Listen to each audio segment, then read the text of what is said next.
Curious ang maraming merits kung totoo nga bang hiwalay na sina Maine Mendoza at QC 1st District Congressman Arjo Atayde. May kumalat kasing chika sa showbiz lately na hiwalay na raw ang mag-asawa gayong ni hindi pa nga sila nakakapag-celebrate ng kanilang first wedding anniversary at sa July 28 pa lang sila mag-iisang taong kasal. Kaya ayon, napasugod talaga ang mga merits na ayaw mahuli sa chismis sa Instagram ni Maine at aminado silang biglang chinek ang IG ng Eat, Bulaga post para malaman nga ang totoo. Natuwa naman sila nang makitang nag-post si Maine ng iba't ibang anggulo ng pre-wedding shoot nila ni Arjo kung saan makikitang super in love sila sa isa't isa at masayang masaya.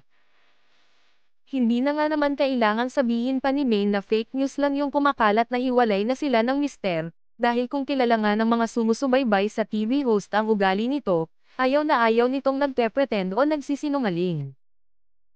Kaya, what you see is what you get, talaga ang peg ni Mengay. Samantala, nang makita naman namin si Ms. Sylvia Sanchez sa nakaraang MMFF 2024 na launch sa Manila City Hall last July 16, nagpaalam pa lang kami rito kung pwede namin siyang ma-interview, agad na siyang nagbitaw ng linyang, "Wag niyo na akong interviewin, wala kayong makukuha tungkol sa mga anak ko." To shed light on the issue, minabuti ni OJ na tanungin mismo si Sylvia Sanchez. For one, kilalang-kilala raw ni OJ ang aktres na kailanmay hindi maglulubid ng kasinungalingan. Ani Ibiang, ay, mare, yan naman ang di totoo. Sa katunayan, kagagaling lang ng mag-asawa sa Bangkok, Thailand. Kasama pa nga ang pamilya ni Maine. Masaya sila. Isang simpleng tweet ni Maine ang pinagmulan ng nasabing intriga na ngayon deleted na. Agad kasing binigyan ng malisyosong kahulugan ang paghingi ng sorry ni Maine sa kanyang mother-in-law. Pero biit ni Ibiang, baka iba yon. Isa pang intriga may kinalaman kay Arjo.